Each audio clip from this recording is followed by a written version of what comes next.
Y'all, I am back with a recap of Tia's new show, My Next Act, Season 1, Episode 8. This is the final episode. I really enjoyed the season, even though they only gave us 8 episodes. Will there be a Season 2? Probably not. We'll see, but probably not. So the episode opens up with Tia. She is letting loose with the scripper. She is having the time of her life. She is licking whipped cream off his chest with no shame, no filter. She is enjoying every moment. She is living carefree like nobody's watching. The next day, the ladies are all hungover with the exception of Tia. Tia is full of energy. She's ready to get the day started by taking selfies by the Las Vegas sign. Tia says she slept with a smile on her face. I bet you did. She says she's feeling like she's been recreating memories in Vegas. She had mentioned how she and Cory used to visit Vegas a lot when they were married. And when she first got to Vegas, a lot of those memories they shared started to flood her brain. That's because I don't think she's really over Cory. I think she regrets divorcing him. And she's probably realizing she made a mistake. But yet, she said there's no sadness. Yeah, that's because you're drunk or tipsy. We'll see how you're feeling when you're sober. And like I said before, Tia and many others, we often, we start drinking and, get distracted to mask our sadness. Not that I want her to be sad. I'm glad she's happy in that moment. Cory was out of sight, out of mind. And healing isn't just a straight line. It's a mix of highs and lows. You'll have moments where you're really, really happy. And then you'll have moments that sadness creeps up in and then you're really, really sad.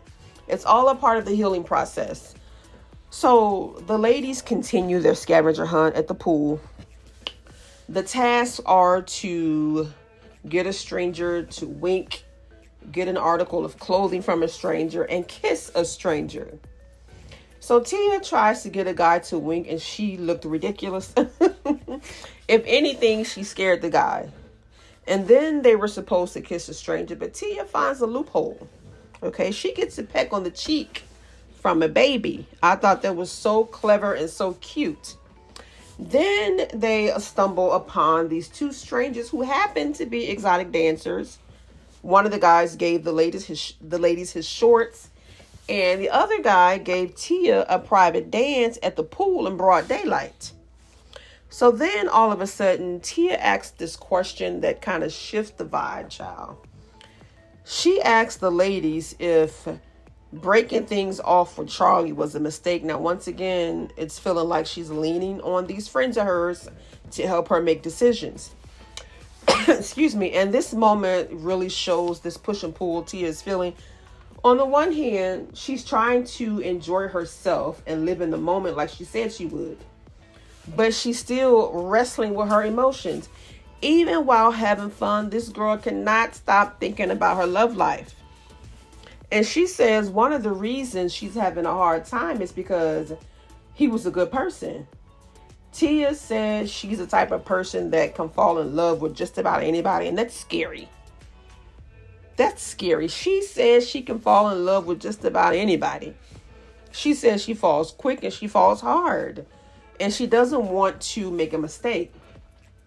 But people like that who fall fast and hard often make mistakes because they get so caught up in words, sweet talk, and promises and charm.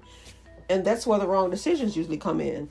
But in Charles' case, it's different. Like, he's not just saying the right things. He's actually following through with actions to back up his words.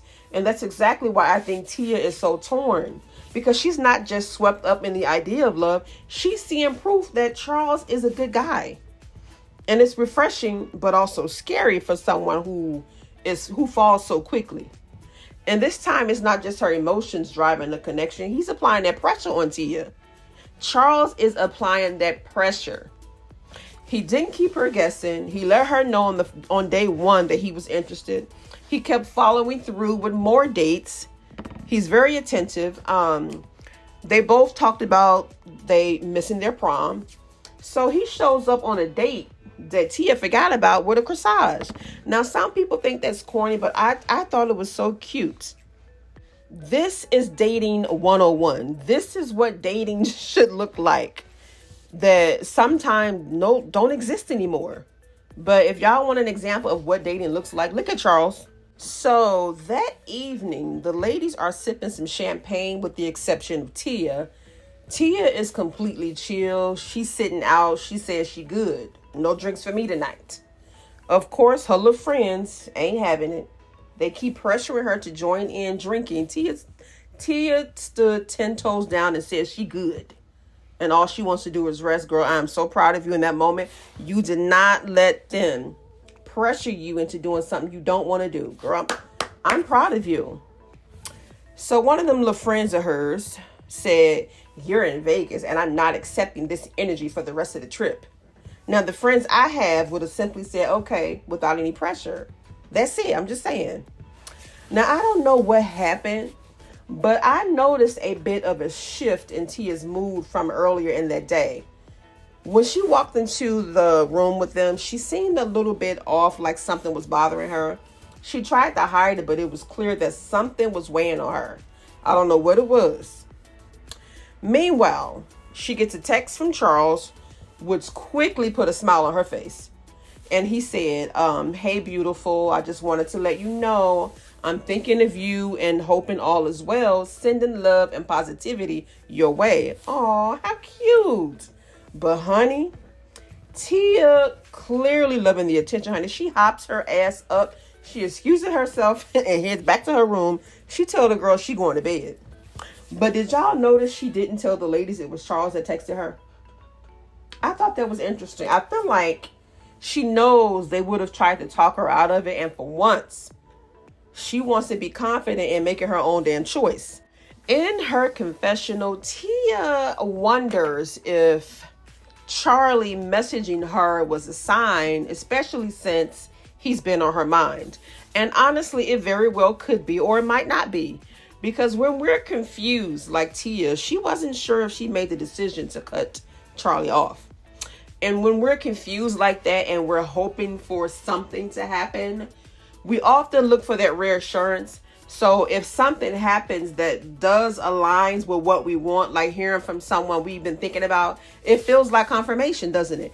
It feels like the universe is telling us, girl, go ahead, this is meant to be. But in reality, it just because somebody reach out don't necessarily mean it's a sign.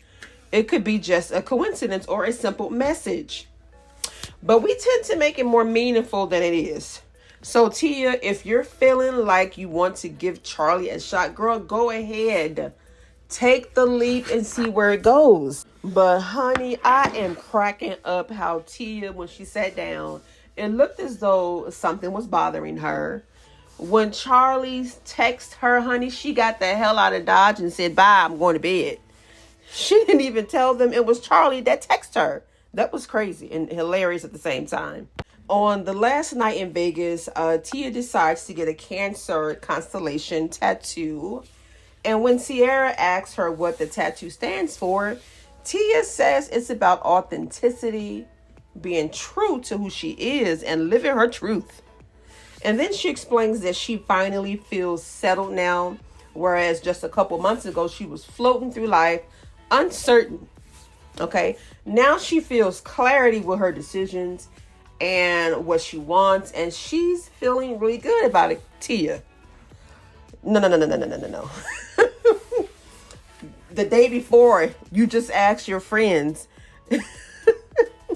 if they thought you made a mistake by dumping Charles. You are not clear about anything. There's no clarity. You're still uncertain. Oh, child. Child. Meanwhile, the ladies are at the casino and Tia takes a moment to thank them for making a Vegas trip one to remember. And they reflect on their favorite parts of the trip, in which most agreed that was Magic Mike, which was definitely a highlight. Even I enjoyed that. But in her confessional, Tia opens up about her journey.